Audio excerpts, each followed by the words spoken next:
Hello and welcome to the Quick News Daily Podcast, where I give you the facts first, no clickbait stories, just real news that matters to real people.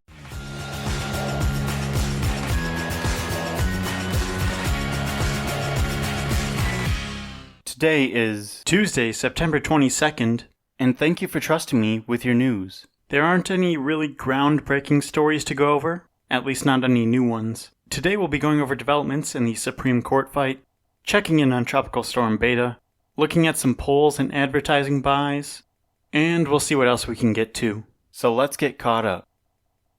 Starting with a segment I'll just call Election 2020, let's check out some miscellaneous stories from the campaigns. In a sign that his campaign thinks his numbers are strengthening, the Biden team is purchasing commercial slots in Georgia, starting tomorrow and going through the 29th.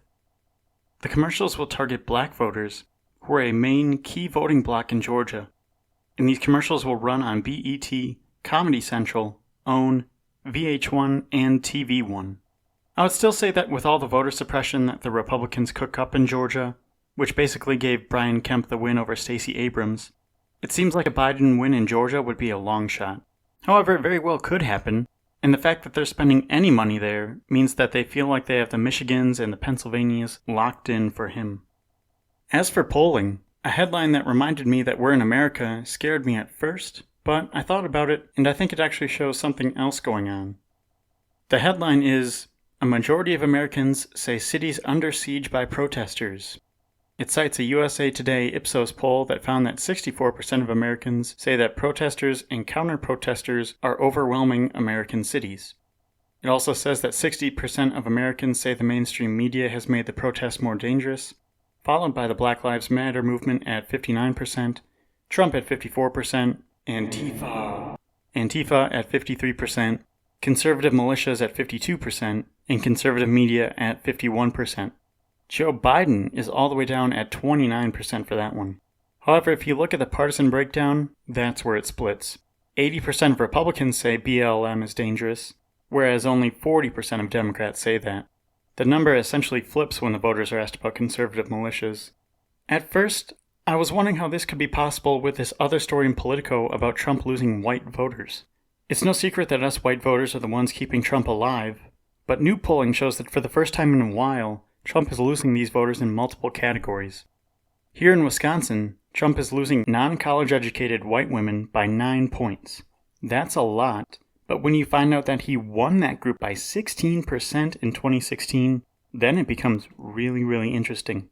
In Pennsylvania, Biden is now tied with Trump among white voters. Nationally, the white vote is anywhere from being tied to being 9 points in Trump's favor. However, that's quite a bit lower than 2016, so even though being down by 9 doesn't sound great, it actually does mean something. Remember, Trump won Michigan by 20,000 votes last time, and Wisconsin by like 70,000 votes. So he can't afford to lose anyone. So what's up with the polling about cities under siege? How are that and the fact that Biden is polling well with whites both true? Well, my sneaky suspicion is that more people blame Trump for the violence, especially college-educated suburbanites, and especially suburban women. I know this group gets talked about a lot, but it really is amazing how fast they dumped Trump after voting for him in 2016. This is why the Republicans got obliterated in the midterms, and Trump hasn't exactly gotten more stable since then. Obviously, it's a trend we'll have to continue to watch, but I think there is more going on here than you would initially think. And oh, by the way, yesterday, part-time Attorney General, full-time Interior Minister Bill Barr had his Justice Department declare New York City, Portland, and Seattle, quote, anarchist jurisdictions. The designation is obviously a completely political stunt, but the government said it's because the violence isn't being stopped. Personally, in the worst-case scenario, I think Barr sends some of those unmarked goons to polling places on Election Day to intimidate people or seize ballot boxes because of all the fraud, quote-unquote, air quotes. That is, if anyone survives until then, because these cities and urban areas are just desolate hellscapes where you can't see the sky because of the smoke of the city burning to the ground, or whatever they want you to believe. Listeners in these areas, how is your clan doing? Are you finding enough wild game to hunt now that the cities are completely destroyed? Now, let's talk about some more fallout from the death of Ruth Bader Ginsburg. It turns out that I was a little hasty in reporting that Mitt Romney wouldn't vote on a Supreme Court nominee. He released a statement this morning saying that the president is constitutionally authorized to nominate someone, and that it's his constitutional duty as a senator to vote on that person based on their merits and not anything else. Now, on the surface level, that seems logical. It's a better position than Cory in Colorado saying that he'll vote yes no matter what, but I also think that Mitt is smart enough to realize that this isn't just any Supreme Court nomination. Trump isn't just any president. This is unprecedented. There are less than 40 days before the election, so there is barely enough time, at best, to get someone nominated and confirmed. No matter what, though, this Romney news really is disheartening. It means that Mitch McConnell is basically in the clear, and that he has the votes to confirm almost anyone. Do Democrats have any tactics left to stop him? I'm not sure, but I don't think so. I'm just so confused as to what changed from the weekend when these verified, legit reporters were saying that Romney's senior staff members were telling them that Mitt wouldn't be supporting a nominee. I don't know how they could have gotten it that wrong. Mitt is taking the position that's hard to argue unless you start talking about precedent, but other senators haven't been so smart, especially ones who are up for re-election this year. I already mentioned Cory, but in Iowa, Senator Joni Ernst is in trouble there as well, when she really shouldn't be, since Iowa has gotten more red lately. This was her defending the choice to accept Trump's nominee. I would be supportive of that. We have a Republican-held Senate and a Republican president, and so I don't see that there would be any difference between the president and the Senate on a selection of a Supreme Court justice. So why didn't you have hearings for President Obama's nominee? Why was it important to let the voters decide? Well, and that was a different situation. First, I was not on the Judiciary Committee. But you were in the Senate. But yes, a Republican-held Senate with a Democratic president. And so we were divided on who that selection would be. This is a different scenario where you have a Republican president and a Republican Senate. There's likely not to be a lot of disagreement when it comes to the selection of a justice. Even in a lame duck session? After the election? It's very different than what we have seen in the past. And these are her back in 2016. This is not about a particular person. This is about the fact that we have a president who is moving out of his presidency, and we have a very, very significant election coming up in November where we want the people to speak out. We want to hear their opinion on this, and they will do that by electing a new president. In 2020, right, 2020. Right, which is the election year. Right. I think then that is fair to come around and say that as well. No appointments late in Trump's Until- last term. Until he goes Last through, right, until he goes through that election cycle, and when he is reelected, then he would be able to make the new appointment. So, but yes, I think that is it would be absolutely fair. Of course it would be fair. So that makes the Biden rule. And the in Biden effect, rule, in effect, it becomes a law, right? Well, It's it's hard not to a fact. law, but it would be It's a law of the precedence, Senate, right? precedent set. Precedent set. This was Lindsey Graham on Tucker Carlson's White Power Hour. We've got the votes to confirm Justice Ginsburg's replacement before the election. We're going to move forward in the committee. We're going to report the nomination out of the committee to the floor of the United States Senate so we can vote before the election. That's the constitutional process. After Kavanaugh, everything changed with me. They're not going to intimidate me, Mitch McConnell, or anybody else. I'm getting outraised 3-1, outspent 4-1. If you want to help me fight back, go to lindseygraham.com. $5 or $10 from half your audience would fill in the gap that I'm facing. But we're going to have a process that you'll be proud of. The nominee is going to be supported by every Republican in the Judiciary Committee, and we've got the votes to confirm the justice on the floor of the Senate before the election, and that's what's coming. Yeah, with most polls showing Lindsey tied with Jamie Harrison in South Carolina, you can definitely smell the stink of desperation from Lindsey groveling for money like that on Tucker's show. Also, this mandate that they talk about doesn't exist.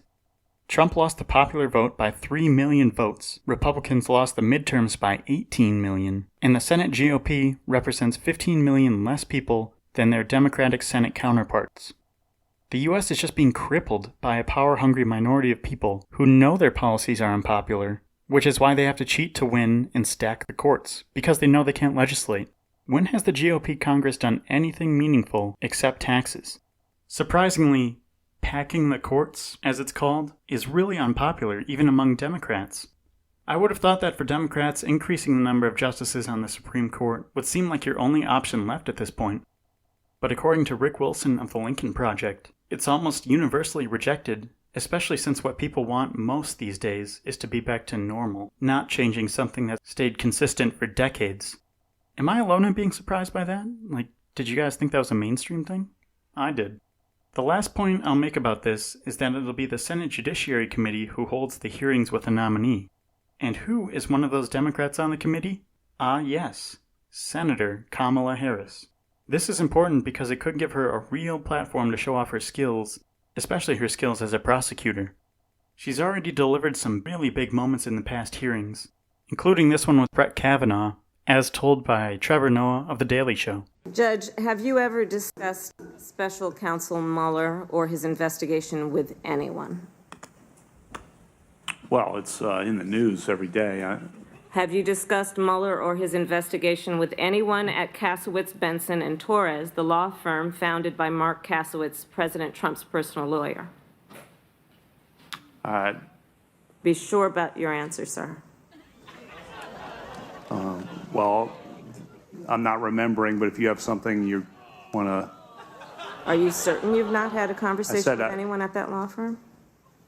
Kasowitz, Benson. I would like to know the person you're thinking of, because what if there's... I think you're thinking of someone and you don't want to tell us.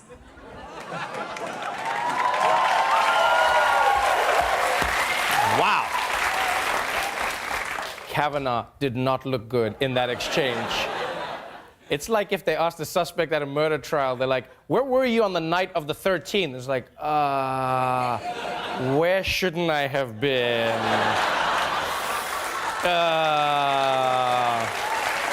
Yeah. Wherever the murder didn't happen, that's where I was. I'm thinking about you listeners out there in Louisiana and Texas, as I'm hearing more and more about this tropical storm Beta. It sounds like it's going to come in with some nasty rainfall. Some places are going to get hit with 5 to 10 inches. I've seen up to 15 inches projected. And it sounds like northeastern Texas is going to be the worst spot. So I hope everyone's out there watching the news, watching their local news, I should say, the Weather Channel, whatever it is, but staying up to date on that. And if you do have family to go visit, maybe elsewhere, I guess I'd suggest it. I don't know. But yes, it looks like it'll hit Texas first and then sort of hug the coastline, slow down, and kind of hang around Louisiana for a bit. The CDC continues to be less and less trustworthy. Over the weekend, it was sort of discovered that they changed their recommendation on how the coronavirus spreads. On Friday, they published a change on the website that talks about airborne transmission. So instead of just like coughs or sneezes or the drops you emit when you talk, this is about the smaller particles that sort of hang in the air after you've gone already. Now that's a much scarier and uncomfortable thought, because that means it's even more transmissible. It means that you don't even have to be talking to someone, you just have to be in the room. But I don't think it comes as a shock, because we've known that indoor events with poor ventilation are these super spreader events, aka Trump rallies. It seems like it's sort of a consensus in the scientific community at this point, so again, we're trying to make it look better than it was. When they were asked why this happened, one of the CDC officials said they weren't sure, and that it was a technical, or it was supposed to be like a first draft that wasn't given a technical review, so it, got out there accidentally before someone proofread it. Yeah, I call BS on that. It's time for another Trump soundbite segment, and we'll start with this one where, again, he just cannot criticize Vladimir Putin. Let's take a listen. Who do you think poisoned Alexei Navalny in Russia? We'll talk about that at another time. Let's see, the Russians said he wasn't poisoned, but then 3 other labs independently confirmed that he was poisoned. So, who could have done it? Such a classic murder mystery. Well, attempted murder, thank goodness. Obama, Biden, that was destroying suburbia, okay? Destroying it. And I think suburbia has got to wake up. because if they get in, you know who's in charge? You know who's in charge of the program? Cory Booker. Cory Booker. Cory Booker. It's just like, can you please just try to conceal the racism just a bit? Like, ooh, Cory Booker. Cory Booker's coming after you. Like the one super prominent black senator. Are you kidding me? Nobody young. Below the age of 18, like nobody. They have a strong immune system. Who knows? You take your hat off to the young, because they have a hell of an immune system. But it affects virtually nobody. It's an amazing thing. By the way, open your schools. I'd just like to take this moment and point out that there are over 200,000 dead Americans as of today. We crossed that 200,000 marker. So 200,000 equals virtually nobody. Gotcha. Sure. It looks like we'll be getting some Breonna Taylor news this week, but I'm pretty scared that it's not going to be what we want to hear. Though nobody's really talking or giving any details, which is suspicious, federal agents have been asked to come into Louisville and protect the courthouse and U.S. Attorney's Office, the ICE office. Windows on those buildings are being boarded up, like a state of emergency was declared for the Louisville Police Department. Probably just a coincidence that this was the week that a grand jury was impaneled to decide the fate of the officers in the Breonna Taylor case, her murder. The case is being managed by the Kentucky Attorney General, who is a Republican, he has future aspirations in politics. It feels a little fishy that the U.S. Attorney would request these additional, they're called like the Federal Protective Services. I'm going to guess those are the thugs that are like unmarked and just kind of kidnapping people off the street. Even though nobody's saying anything and, there's no official word yet, all of this kind of signals that like, hey, we know that the jury is not going to indict anyone, and that's not what people want to hear. Doesn't seem like it's the right thing either. So brace yourselves if you're in Kentucky and especially Louisville. Alright, that's what you need to know for your day to be informed. Honestly, I should just make this a Tuesday segment at this point because I just keep forgetting. Of course, we have to credit the people who make this show possible, and those are our producer, Kathy, as well as our executive producer, Gwen. Again, thank you for supporting Quick News Daily. I think that's about it, though. Besides the usual leaving feedback, leaving a review, a rating, wherever you're listening, if you can. But, stay safe, make your plan to vote, fill out your census, and I'll see you right back here tomorrow.